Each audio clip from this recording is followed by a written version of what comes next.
Anyway, I'm Anna. I'm with the Act for the Earth group here at church. And we have a wonderful program for you. This is going to be an adventure. Our two speakers are dear friends, one to the other. And we're going to imagine that we're on a back porch and we can ask them questions and they're just going to talk. But the overall topic tonight is a serious one. We're talking about food systems. We're talking about the Farm Bill, which has been stalled in Congress for 2 years now, going on 3. It's supposed to be renewed every 5, and they're halfway through that. So anyway, as people come, just make yourselves comfortable at the tables. We thank you all for coming. There are a few sheets of paper with a QR code on them, and if you're interested in Act for the Earth and learning more, you can scan that with your phone, and then that will bring you to a registration form so you can get on our email list, and that's where you can find out what we're doing. And boy, have we been busy. There are, if I come over here, will the sound travel with me? According to Project Drawdown, there are about 20 things that are high impact that we can do to reduce our carbon emissions. The top 2 are switch to a plant-rich diet and reduce food waste. Food. So food systems are ultra important. And our food group has put on programs about food insecurity with representatives from food shelves and from the county. We have done programming on food waste with lots of tips. What else have we done? Oh, all kinds of stuff. But anyway, those programs that were taped are still on the church website. You can access them there. And then I'm going to pass the mic here real quick. I could do that. I knew I'd forget something. Well, I guess I need it. I was kind of killing time until we do have a custom here of lighting a chalice. And you can repeat the words with me. We light this chalice as a symbol of our faith and the warmth of love. Thank you, Dale. I can hear you loud and clear all the way over here. So I was going to just have a few people share about Act for the Earth. Elena, do you want to say anything? Well, along with our food group, we have an advocacy team. So we're looking at doing work at promoting zero waste and things like that with the legislative session. We have a pollinator group that works on helping with planting, and we have an active hope group that is working on our spiritual keeping of our souls active and joyful and hopeful in the work. Canopy connectors, Lisa's doing that, planting trees. Yeah. Sherry. Hi, I am one of the co-leads of the Act for the Earth. I'm going to get it right. Environmental Advocacy and Climate Justice team. Sherry Canute, thank you, Heidi.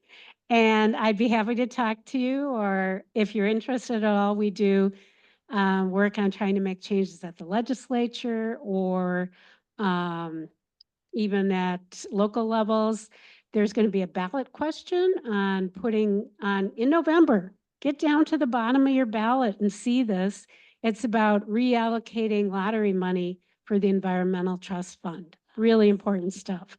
So yeah, we'd love to have you join us or just follow along. Thank you. Thanks. Pollinator group, do you want to say something? Okay. Paul, did you want to say anything about energy? We did this really cool energy fair last month. We did. On the 17th, we had Green Energy Morning here. It was a wonderful event. We had some speakers who talked to us about home energy audits.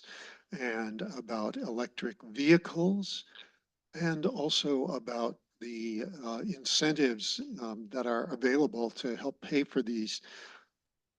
We are also exploring cooperation with our sister congregations in this area about how we might plan events together. And this is also very exciting to me. So I'm Paul England.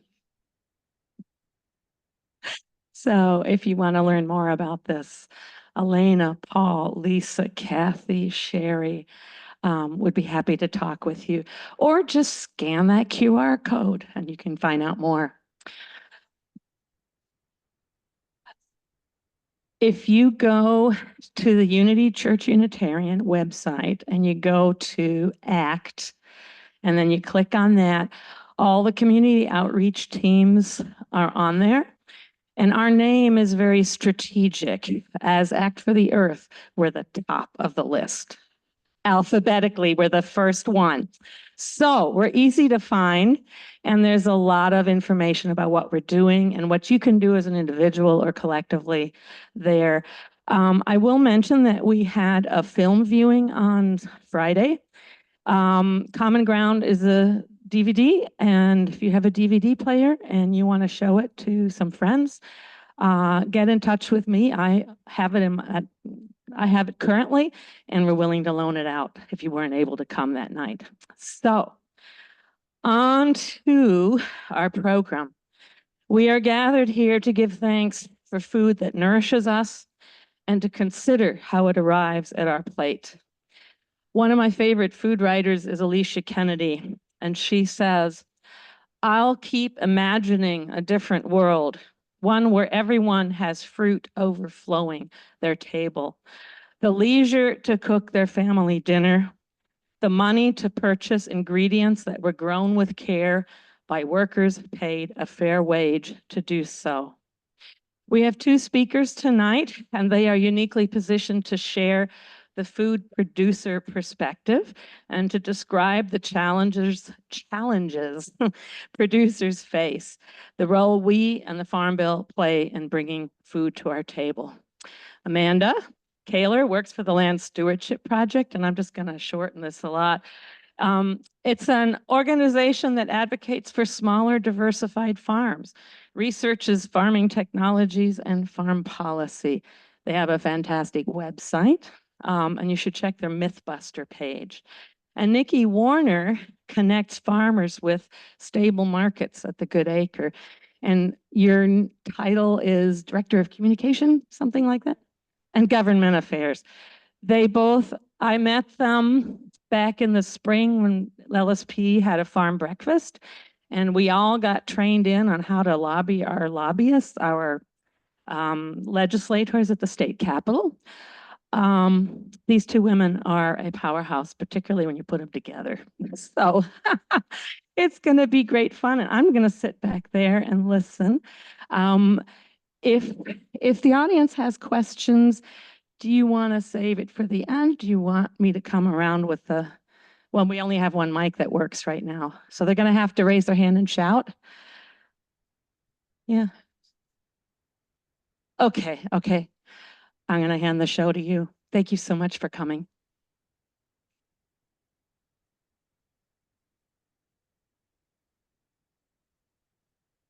For having us. As Anna said, my name is Amanda Koehler.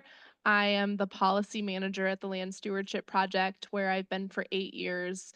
But I'm actually transitioning to a new role in about a week and a half. So I'm leaving LSP. I'm going to be the land policy director at the National Young Farmers Coalition, but I'll still be doing the same work in a different way, in a different place. We got some questions ahead of time, and someone asked us for our whys. And for me, a lot of this started when I was growing up, and I come to this work from an environmental perspective. I kind of grew up in a chaotic household and situation, a lot of moving, a lot of marriages, divorces, stuff like that. And the thing that was really constant for me was the outdoors. When things got chaotic, I'd bring my dog on a walk. My brother and I would go geocaching. I feel like we're the last generation of kids that like did not have enough supervision. And to me, like that's where I got a lot of my spiritual um feelings. And so I I remember in high school, the dog park that I would go to was actually potentially going to get destroyed and developed because of the Viking stadium that was going to be put in the northern suburbs before it ended up in downtown. And I think feeling like something that felt so personal to me getting taken away by a corporation kind of started that thought process. I ended up going and getting my um, bachelor's degree in environmental science and eventually got my master's in advocacy and political leadership. But a lot of this turned from being interested in environment and climate to agriculture and food because there is so much potential there that I felt, especially 5, 10 years ago, was mostly being ignored, especially in terms of climate and the environment.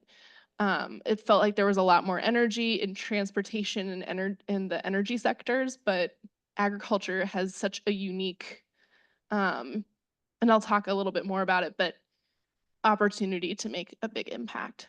So, and one of my favorite humans, Nikki. Hi. Yeah. So my name is Nikki. I'm the communications director and director of government affairs. It's kind of a long title, so I forgive you.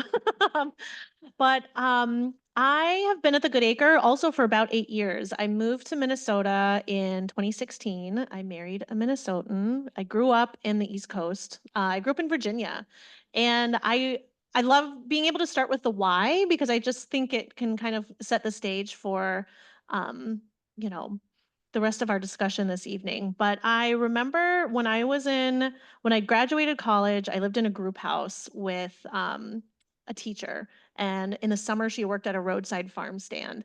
And I remember coming home from work one day and she was in the kitchen cooking patty pan squash. And I was like, what is that? I've never seen it before. She was just frying it up in a pan, sliced thin, like UFO, like flower shapes with salt, pepper, olive oil. And I was just like, where's the meat? What are you doing? What do you mean you're just going to eat that? It was just a different way of eating to me. I didn't grow up with like a backyard garden. My grandma grew up in DuPont Circle in DC. That's where my mom was raised. I was a city kid.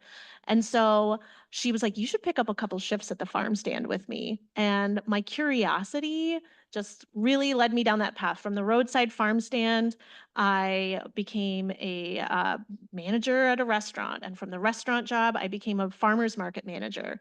I was a farmer's market manager at the DuPont Circle, Penn Quarter, and Foggy Bottom farmers markets in DC, where I would see Jose Andres and his chef coat brigade walking down, 8th Street Northwest to shop from all the farmers in the northern neck of Virginia. I would see Gus Schumacher, who now has a program named after him that helps fund market bucks, matching dollars for SNAP and EBT recipients at farmers markets.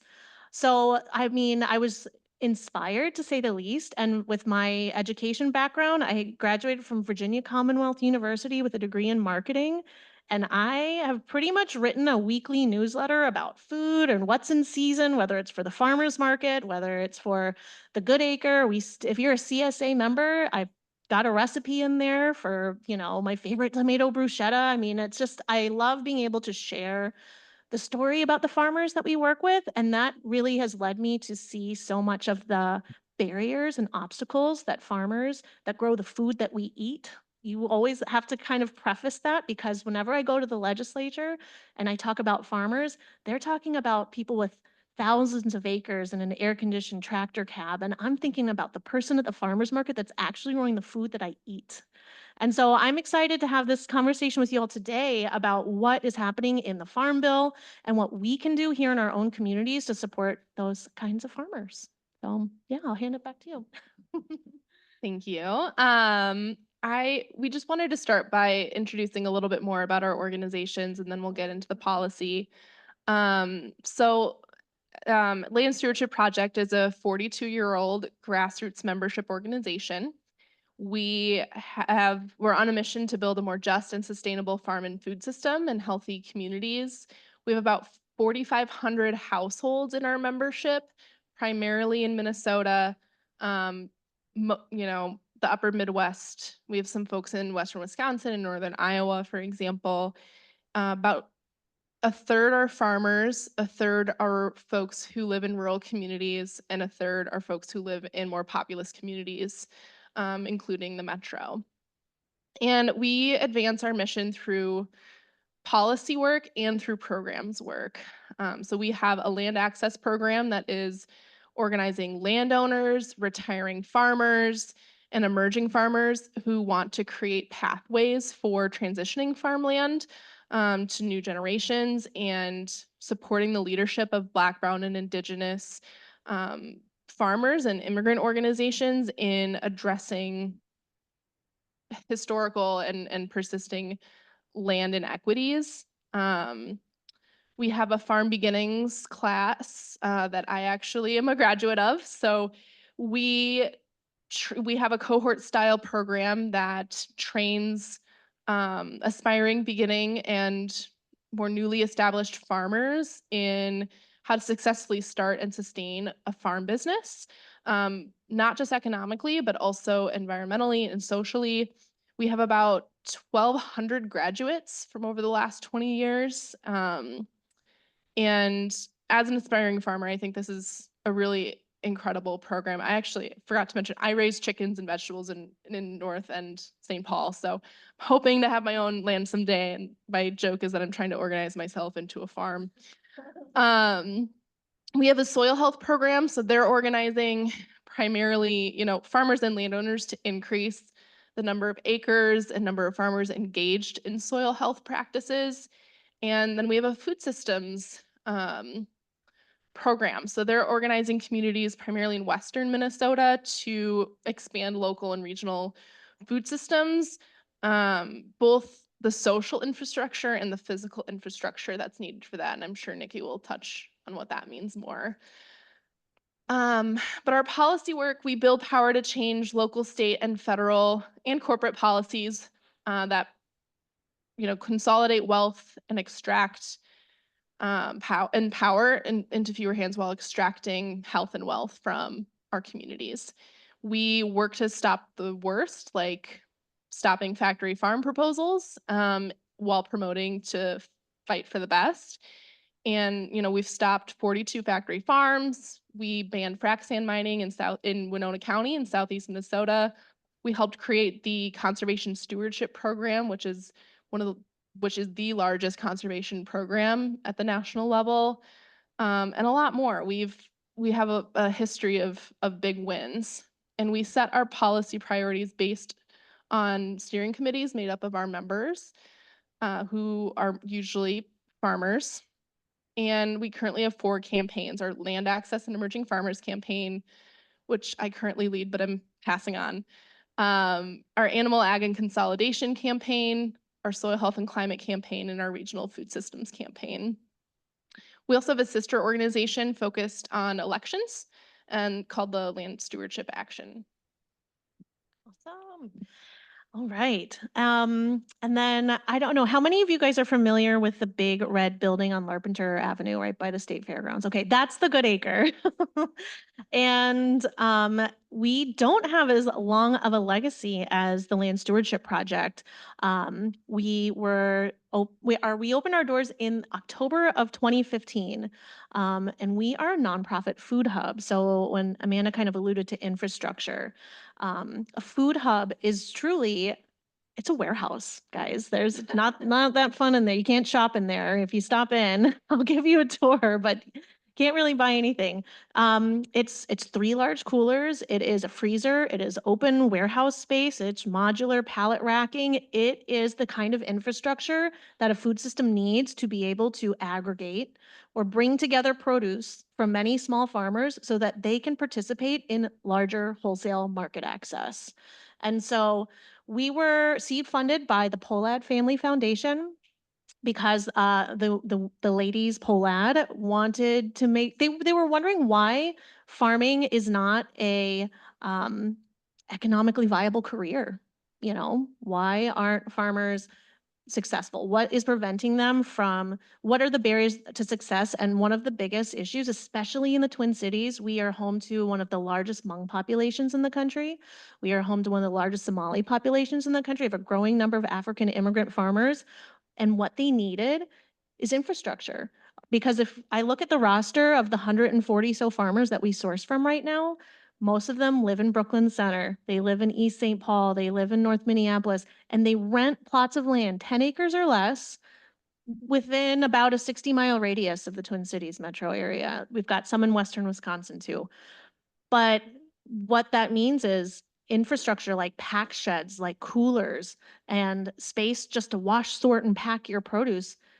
Those are huge barriers to accessing a market beyond just direct sales at a farmer's market.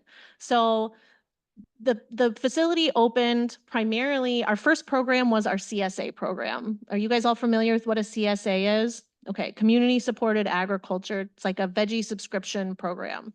That was really like the first program where we could buy produce from farmers and pay them a fair wage. We have a farmer advisory committee that we work with every year to set our prices and get that food out to the community. So right now I think we've got about 550 households that are part of our CSA program. That's almost $250,000 of produce purchasing per season.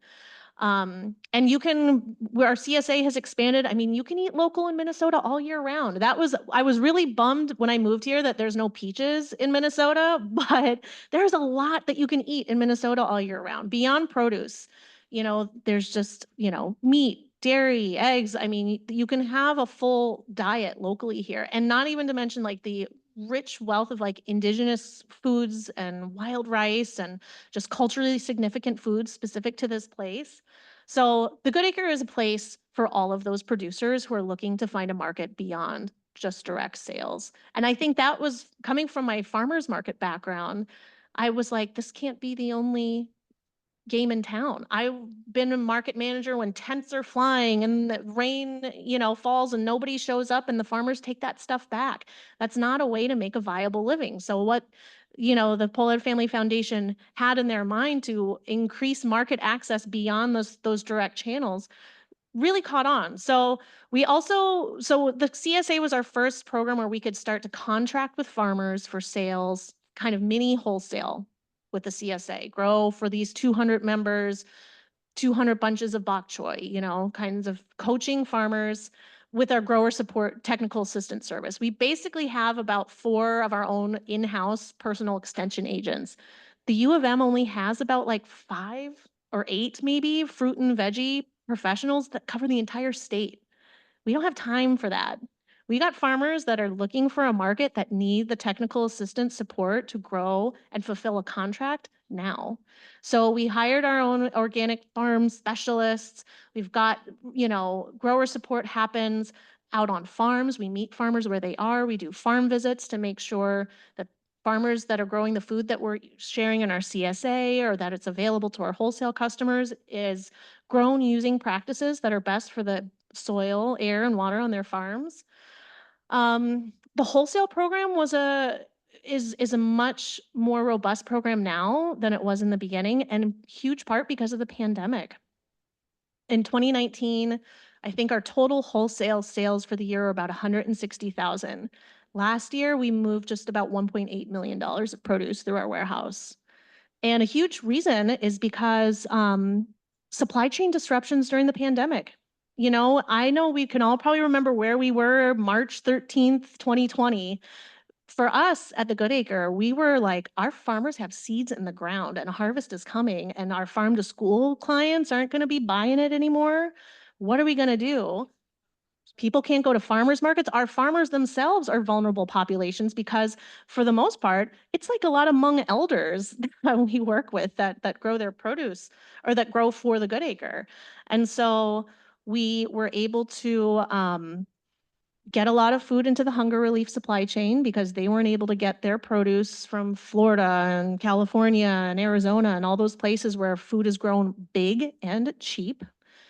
And there was a lot of pandemic era funding meant to address supply chain disruptions. Unfortunately, a lot of that funding is expired.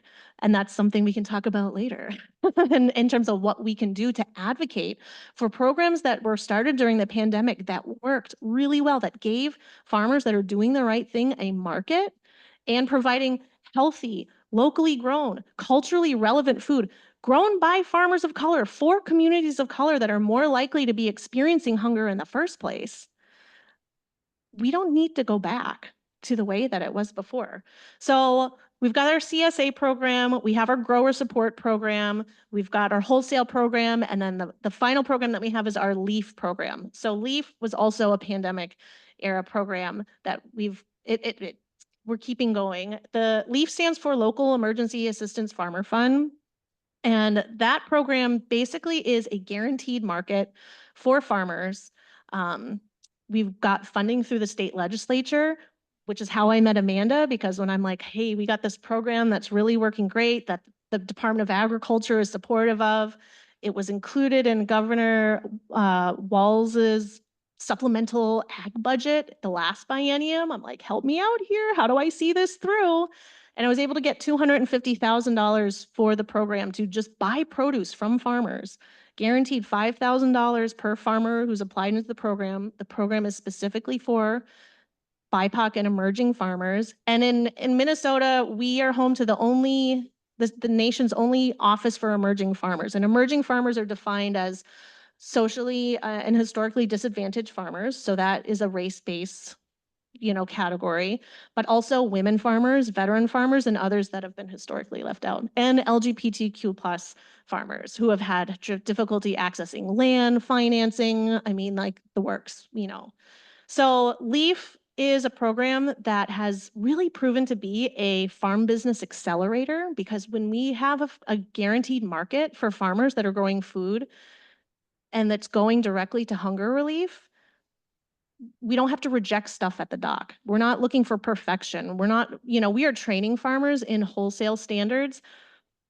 but in a way that, I guess, how do I describe that? That's not like, if a farmer was to work directly with like Cub Foods, if there's not 68 cucumbers in a 50-pound box, it gets rejected.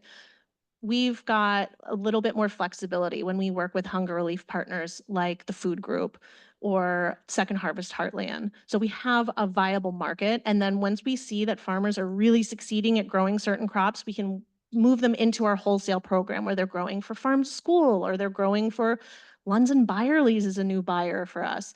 They're, they're able to open the doors to more markets whenever they learn about case weights, food safety standards, all of these post-harvest handling things that are a little bit of a learning curve for a farmer who's maybe just used to doing markets. So that is a really long way to say what happens at the Good Acre and like what a food hub is. But I think maybe then now we can kind of talk about, some of the policies that impact the work that we do at the Good Acre, and of course the things that LSP members see and fight for every day. Sure. I think just starting, I can just talk a little bit about like the basics of the Farm Bill, and then two of the big, should I just like do my spiel and then hand it to you? Okay. We totally practice this. So first, like what you need to know about the Farm Bill, I guess. This is the most important piece of legislation for our farm and food system in our country. The Farm Bill comprises of $1.5 trillion. 75% of that is actually funding for nutrition. So SNAP, other nutrition programs. If you've ever volunteered at a food shelf, a lot of those programs that help buy the dry goods that get packed into boxes for seniors, or WIC program, that's a lot of the nutrition assistance programs as well. Yeah, and so this bill spends about $1.5 trillion over a 5-year period on besides nutrition, the other 25% subsidies, crop insurance, conservation programs, ag research, trade, lending programs. I would say very little of that though goes to the kind of agriculture that we've been talking about since we've been sitting up here, and that's part of what we want to be talking about tonight.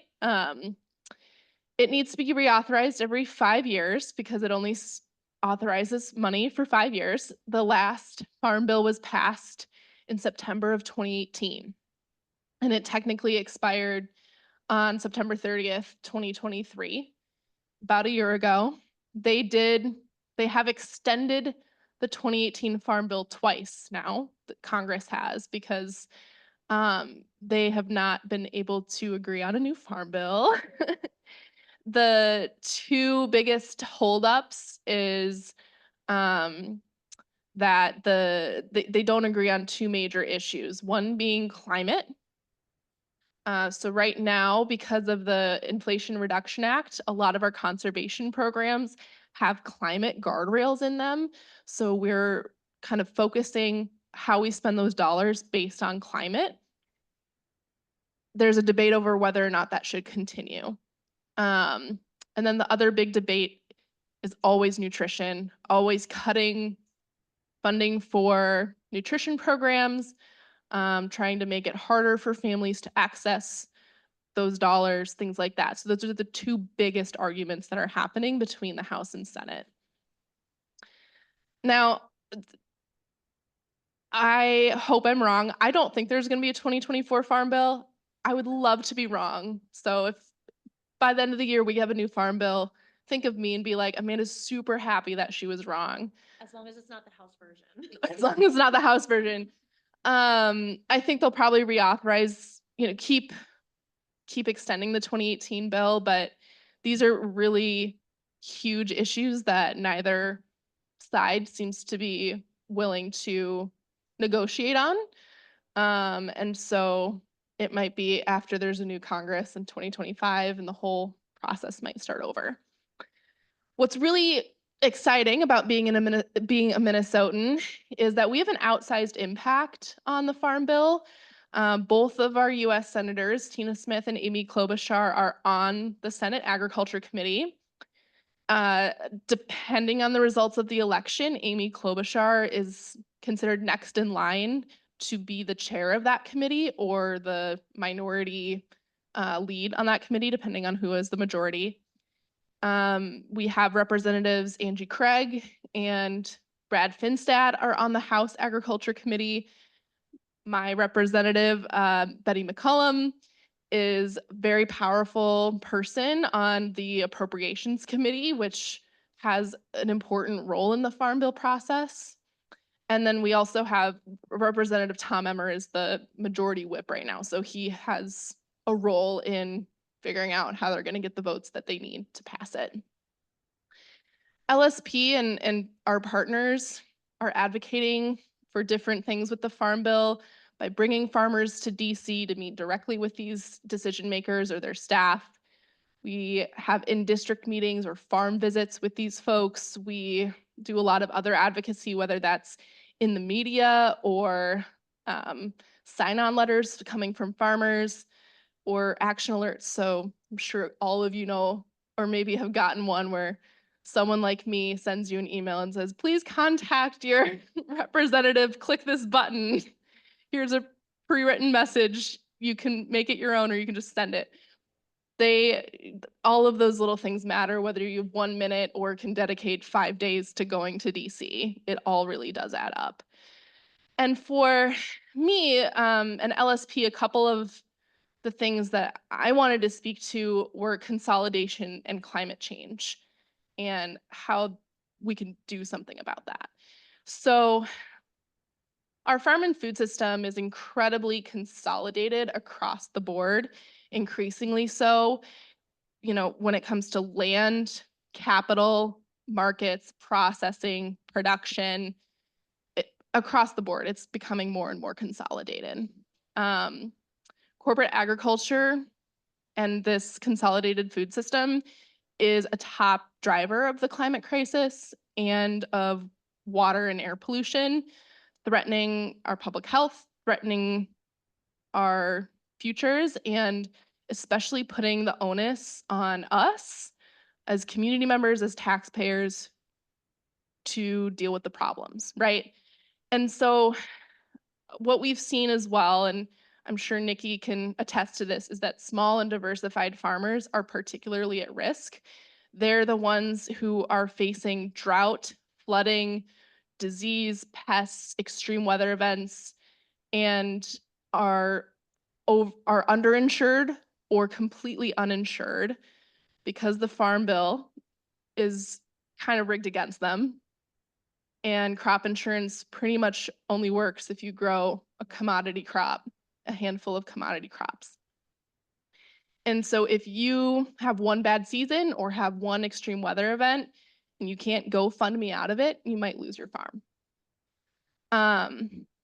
The good news, though, is that, and I mentioned this before, like agriculture is unique when it comes to climate.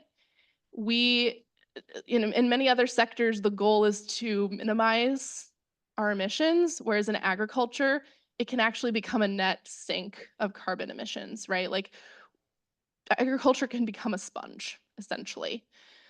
There are truly countless solutions I could talk about, probably for days if you wanted to. But I think there's a few that I really wanted to focus on. And the first is really investing in farmers. I want you to just imagine that we take that $1.5 trillion farm bill, and instead of investing in extractive practices and consolidation and large-scale farming, we were actually investing in growing food, crops that actually feed us, not corn and soybeans that go towards ethanol or feeding animals at CAFOs, at factory farms. And imagine that we're really growing and raising nutritious food that is accessible and affordable for our communities. The money is already there. It's just going to the wrong things. We're spending billions and billions and billions of dollars continuing to pour money into an ag system that is poisoning us when it could actually be making us healthier and building up a really resilient economy and ecosystem. So we need to really build that economic system, incentivize what we actually want to see instead of what we're currently incentivizing. And, this is a lot easier said than done, but we really need to divest from what has been extractive and invest in regenerative agriculture across the board, but a lot of that money is at the federal level. So I just think about if the billions of dollars that we're subsidizing CAFOs were put into regional food systems infrastructure.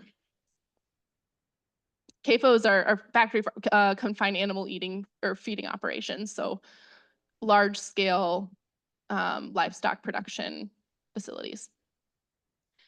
But I think what's really important and often gets forgotten is that we do have to do this in an economically just way. We need to provide farmers with the resources, the technical assistance, the equipment, everything they need to succeed, because a lot of folks are struggling to get by. A lot of the folks that Nikki and I work with are struggling to get by, but I also know folks who are stuck in large-scale commodity cropping and don't know how to get out of it. There are a lot of folks who are stuck in factory farm contracts that if they don't keep doing it, they're going to lose everything they own.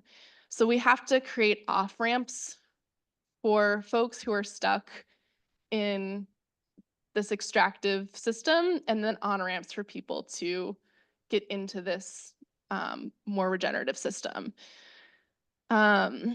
And then I think the thing that's important to think about too is we often hear this feed the world narrative. It's something that every politician from both parties says, even not every, but a lot of them. It's yeah. Right. But the thing I think that is important to point out is a large majority of the acres in our state, in our region, that are used for agriculture are not actually feeding our communities at all. It's going towards biofuels or feed for um, animal operations that are not sustainable.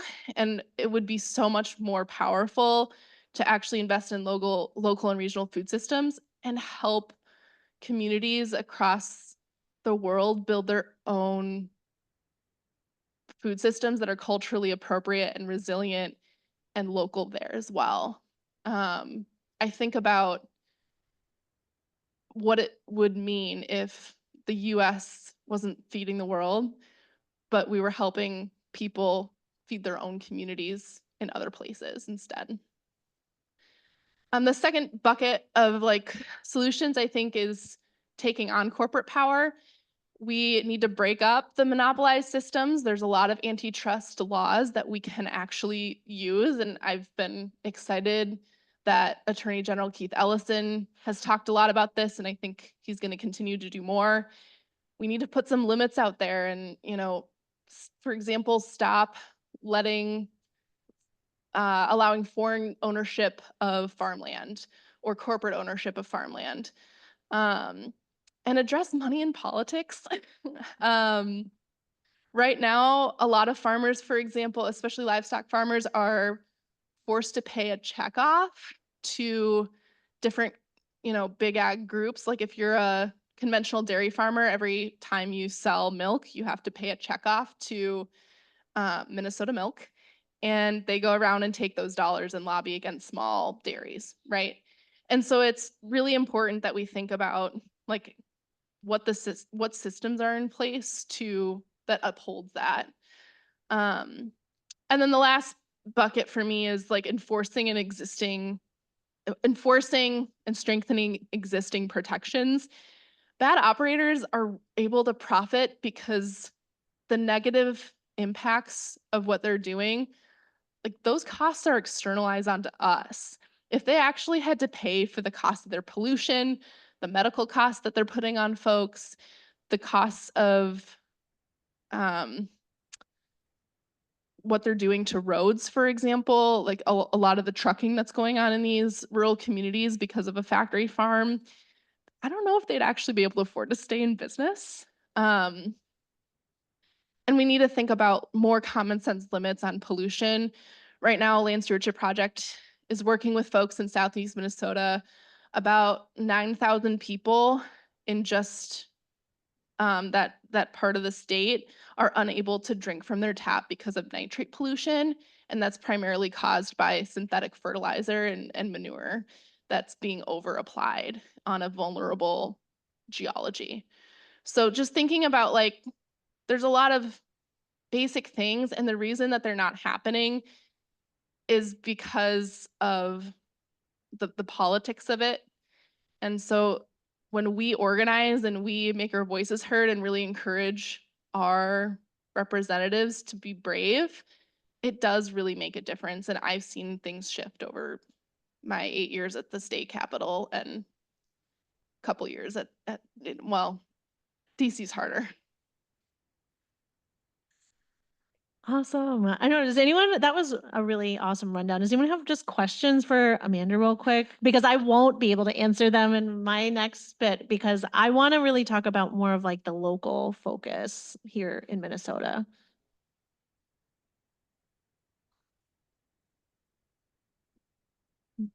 Oh, sure. There's one back there actually. She's got the battery. This one is Sorry, I'm doing this. Nope.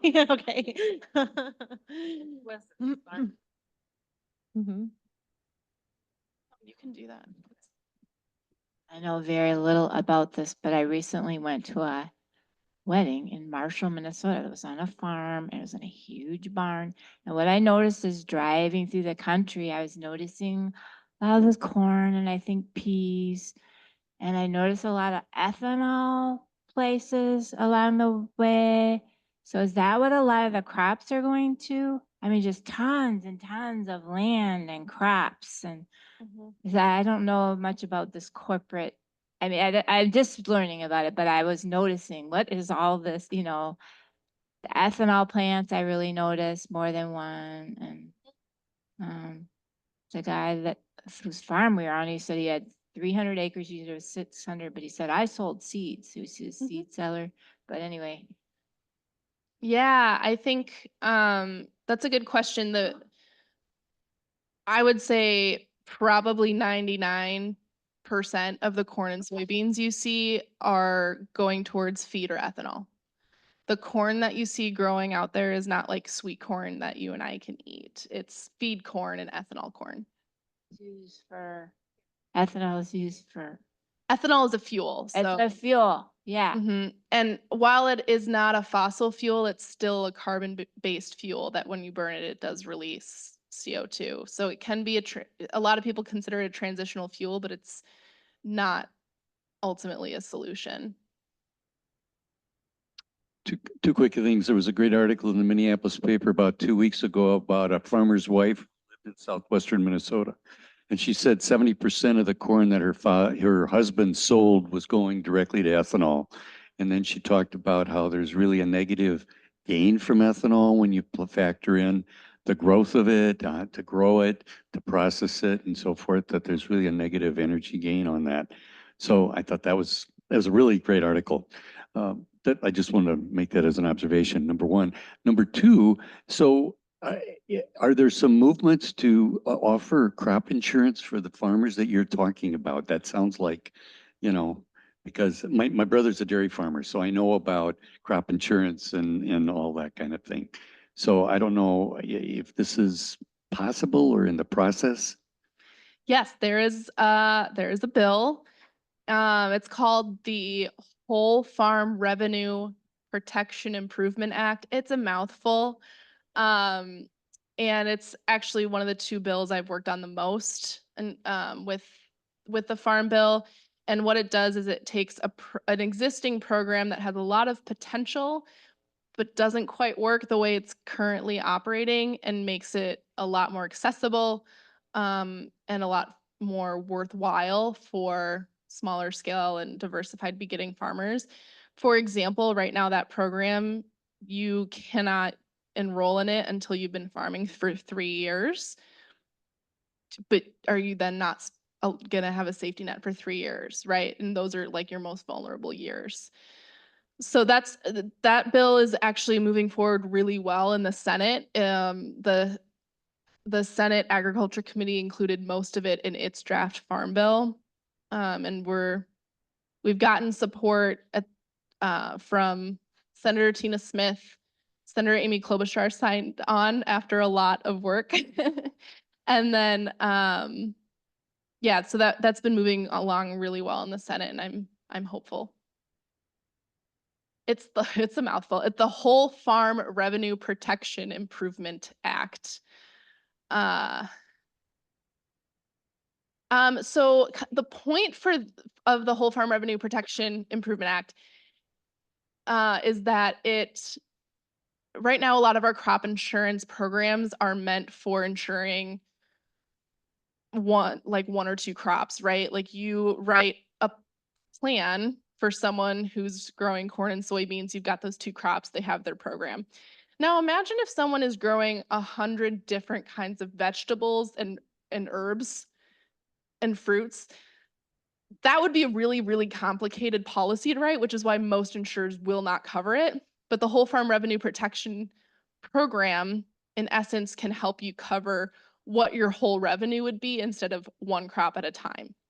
So if you have a big hailstorm come through and you lose a third of your crop and you can't come through to your CSA members and you have to reimburse them, you would get what your loss was covered.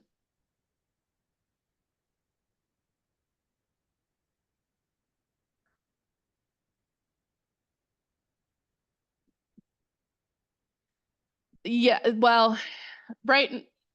Yeah, the question was in current commodity and crop insurance programs, is there a limit to what people can get or ways around that?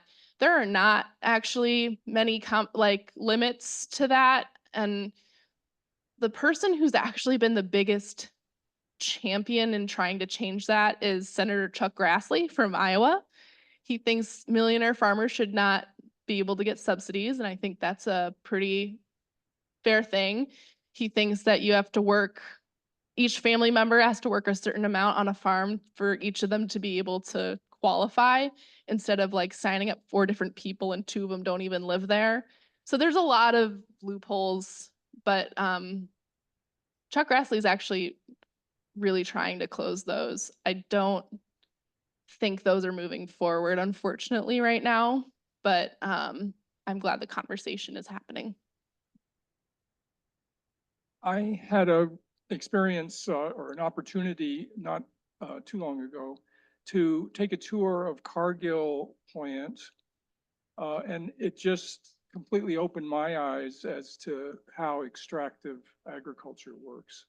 And it was a plant where they just had farmers delivering huge truckloads of corn, and the corn goes in one end. There was one section of the plant where they made high fructose corn syrup, and literally tanker train cars would roll under the place that's producing this, and it would just fill up a tanker car full of high fructose corn syrup, and then the next one would come through. And it also produced a number of other things: ethanol, acetate for making plastic, and an artificial sweetener called erythritol. And in the control room for this place, all these different stations are hooked together. And in the control room, they have monitors which show them the current prices for all of these commodities. And they just shift their production to whatever is going to make them the most money in real time. Yes. Yeah, it was like nightmarish to me. Thank you. Wow. I'll take a couple more and then I'll pass to Nikki so we have enough time for her and her question. Yeah. I just, I'm curious, I tend to think of like, I mean, I love Amy Klobuchar in many ways, but I tend to think of her as kind of being a business as usual when it comes to ethanol and the biofuels and all of that. I'm just wondering if there is a more successful strategy to be employed to kind of shift. I don't know where Tina Smith is on it, but when we have all these people in high places, we should be mobilizing ourselves to try and influence. Right. Yeah, I think a lot of I don't know, I guess I don't know many folks at the federal level who are not on the ethanol train. That most are on the ethanol train is what I'm trying to say, on both sides of the aisle. And I am definitely curious about figuring out how to be more effective at moving folks on that. And I think the real thing is thinking about how can we get more creative, of instead of creating more and more markets for corn, at what point do we start thinking about moving away from it? Did you want to go to Nikki again, or? Go ahead. Okay. I think you're Thank you very much for the comments that you're making.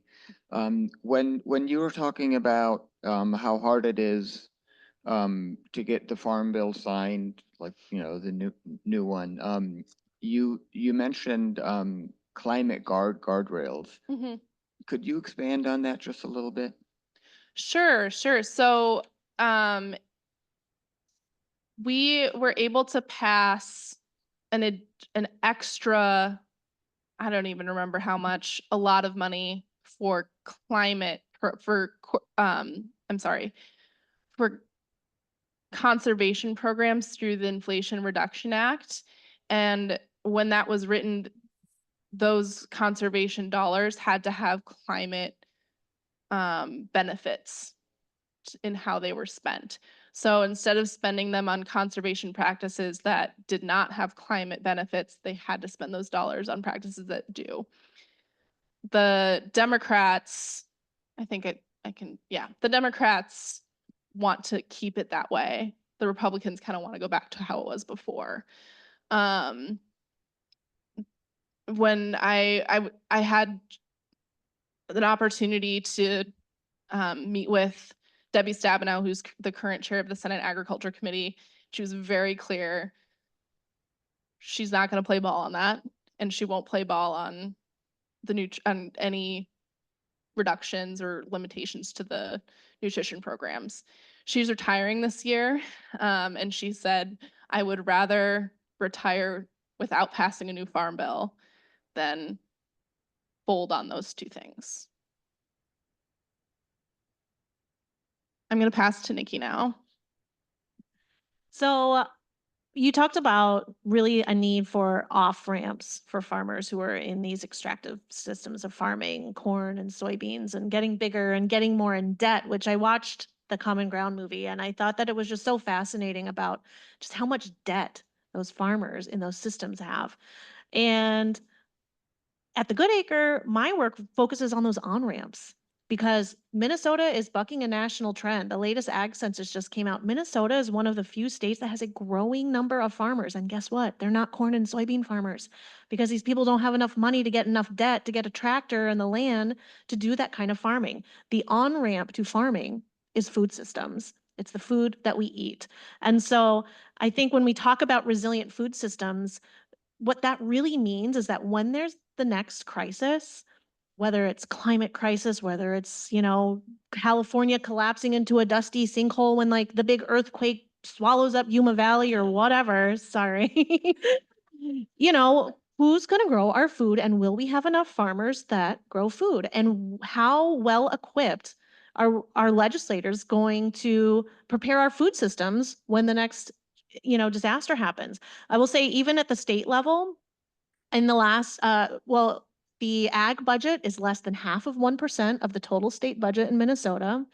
Of the total, I don't know, do you remember how many millions of dollars the ag budget was this past biennium? It was like 75 million or something?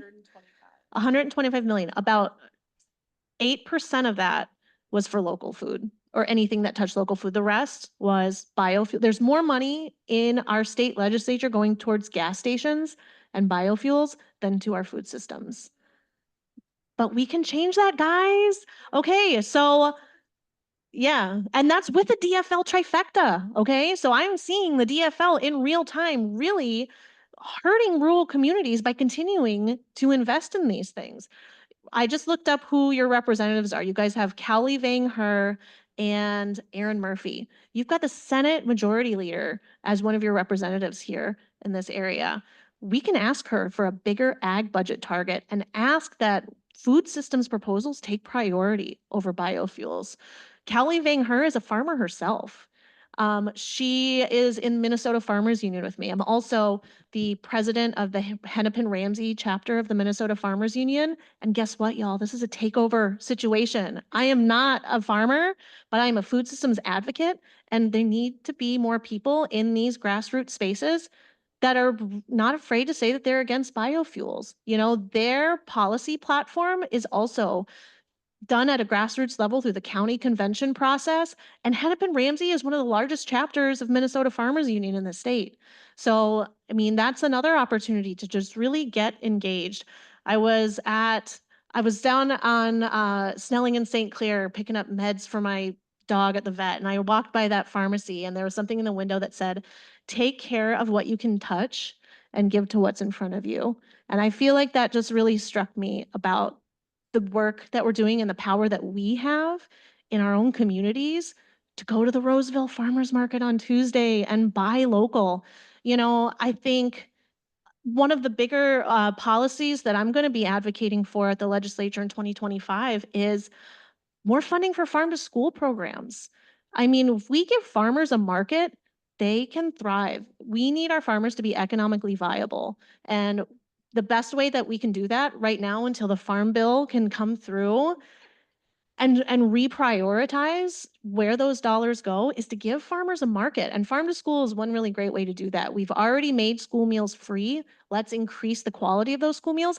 In different parts of the world, in Brazil, it is in their constitution that 30% of the food in school meals in the country of Brazil come from regional producers.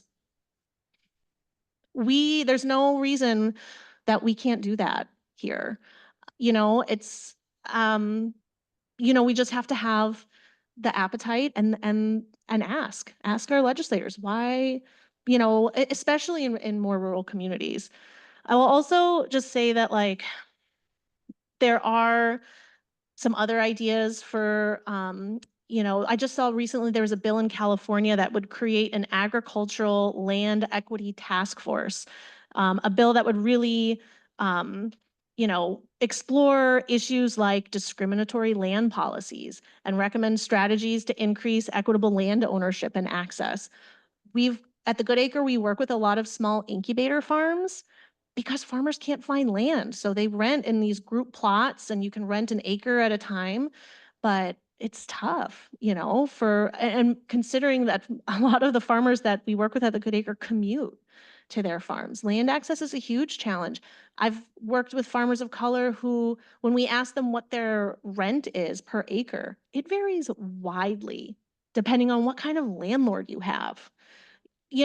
We've got renter protections that are stronger for housing than for farmland rental. So, I mean, there's a lot of really big opportunities out there.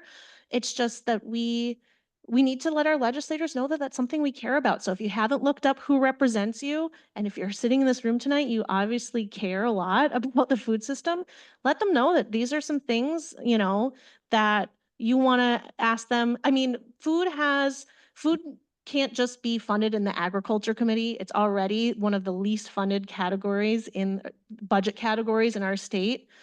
Food is economic development. Food is children and youth and families committee. I mean, food is the first aid kit that underlies everything.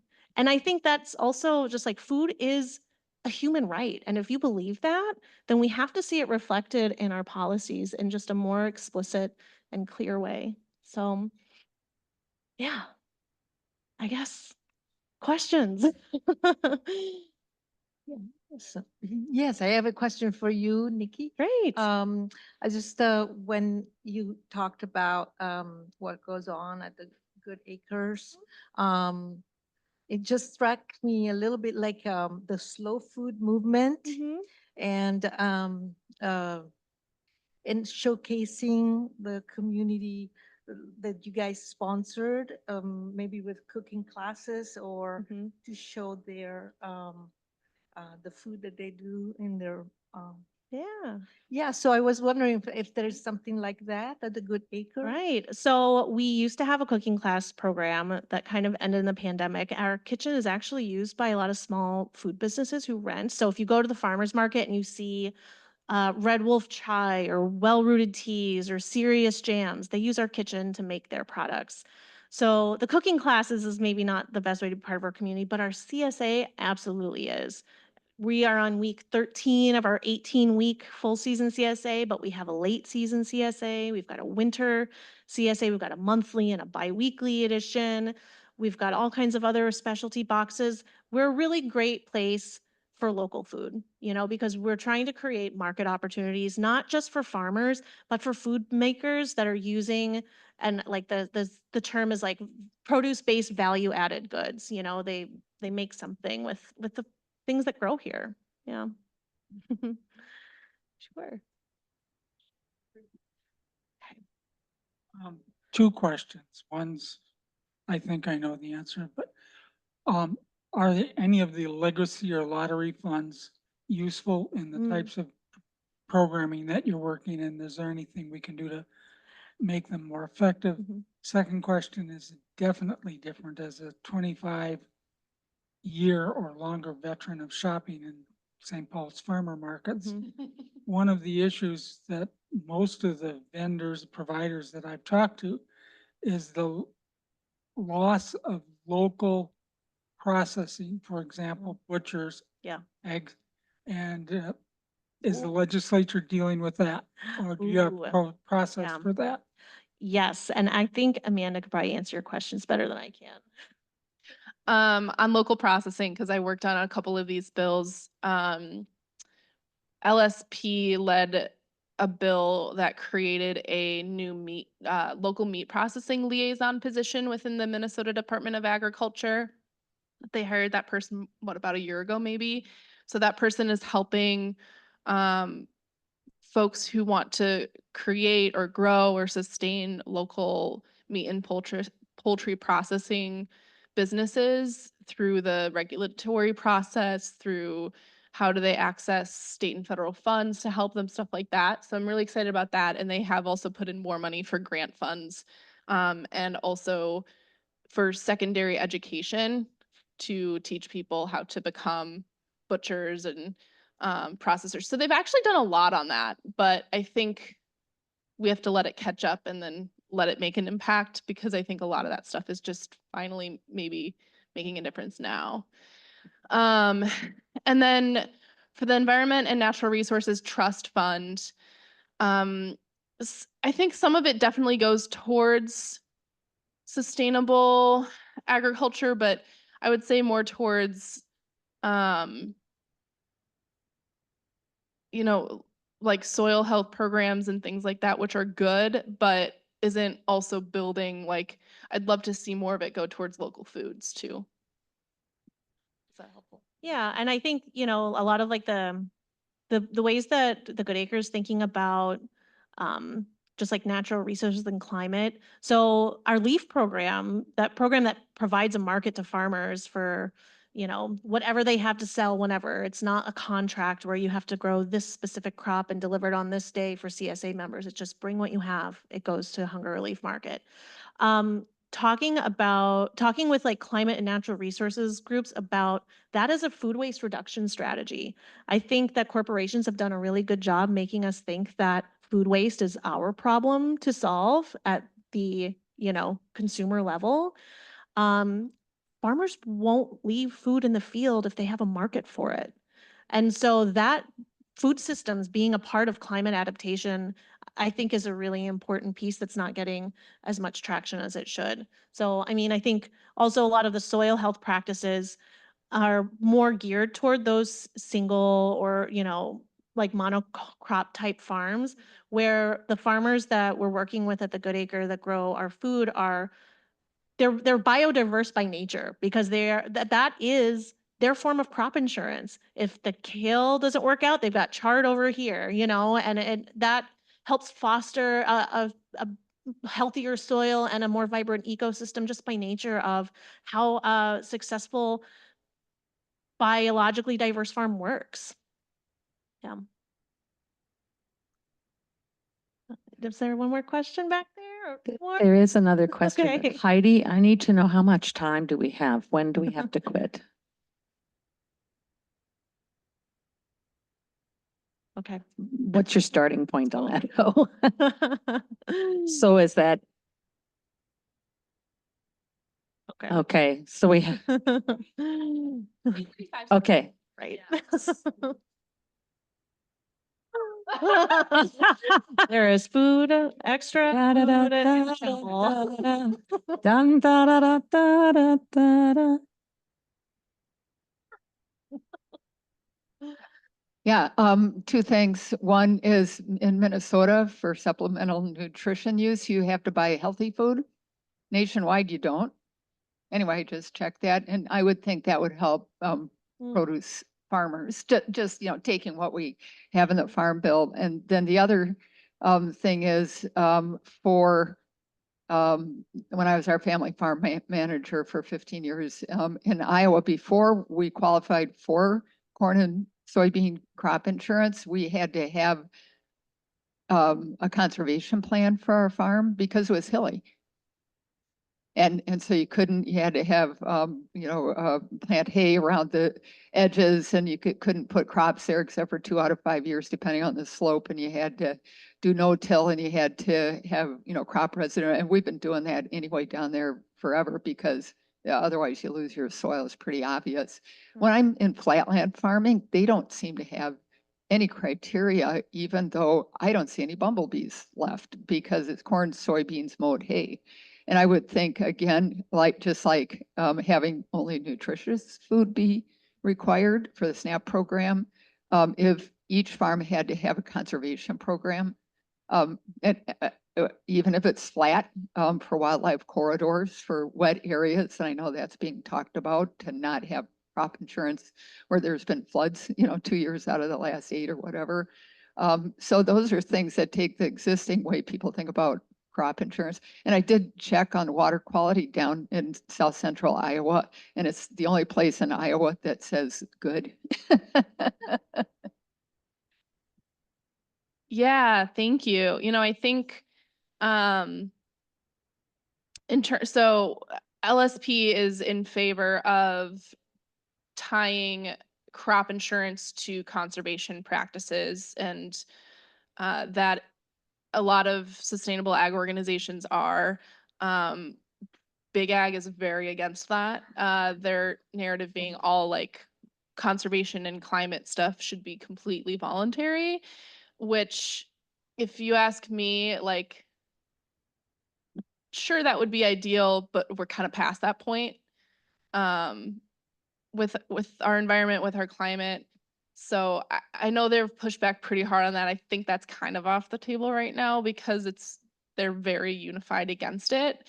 But I think we should keep talking about it. And then in terms of nutrition, I think it's really important to give folks more and more opportunities to use SNAP dollars for nutritious food, local food, whether that's market bucks where they can get triple per, their dollars are tripled so they can spend more money. Yeah. Most places have that in some form. They might be called something different. But I do think it's important to just think about, like, food is expensive. And so if you are on SNAP, how can we make it easier for people to get nutritious food without limiting them? Because it is really hard. It is, yeah. I don't know if you want to add. I'm on the board of Neighborhood Roots. We've got the Kingfield, Fulton, and Comus farmers markets, and we do the matching dollars program. So if someone comes in and gets $10 on their card, we can match that. It's $30 of the benefit.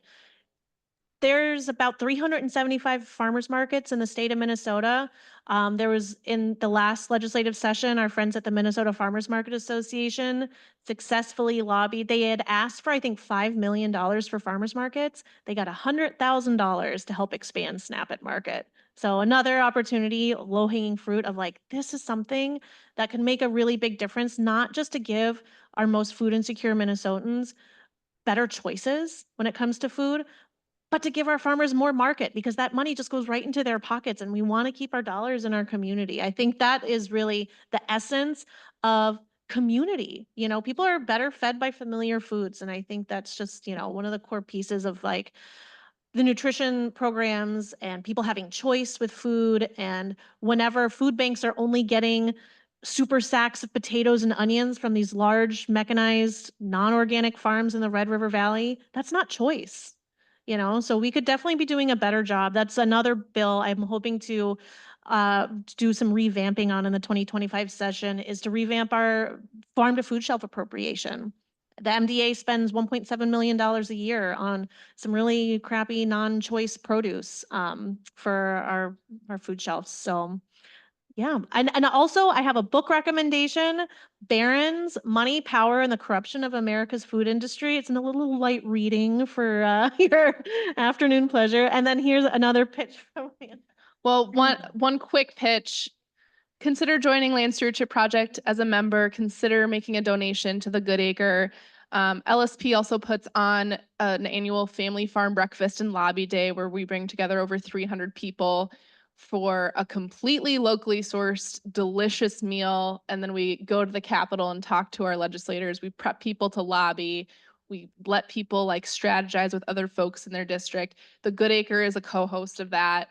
And just talk to people about these issues, whether it's family or friends, neighbors. Ask your senator to go grab a cup of coffee. I bet they'd love that in the fall, not in the spring. They're a little busy then. But these issues really do impact all of us wherever we are drinking our water from or breathing the air from or getting our food from. So. Oh, yes, it is Barron's. It's by Austin Frerick, Money, Power, and the Corruption of America's Food Industry. You can get it at Moon Palace Books. Is that Barron's, B-A-R-R-E-N-S? No, Barons. Okay. It's a lot about that corporate consolidation, and there's a whole chapter on Cargill. I bet you'd like that book. All right. Thanks so much, Anna. Oh my goodness. This has been wonderful. Can we have a round of applause? We really could talk for hours. Yeah, I think this could have been longer. I apologize for starting late. This was our first Wellspring Wednesday after the summer break, and so a lot of conversation happened. Before I turn out or blow out the candle, I have these words. It's from a Maasai spiritual leader. They have a forest. We think of the Maasai as being cattle herders in the dry parts of Kenya and other countries in Africa, but there is a Loita forest. And he says, if we lose the land, we lose the culture. If we lose the culture, we lose the peace. If we lose peace, we lose the community. If we lose the community, we lose our way of life forever. And with that, I'll blow out the candle. And we say that even though we blow out the candle here, the light of truth and the warmth of love go with us in our hearts. Thank you for coming. And thank you too for a stellar job.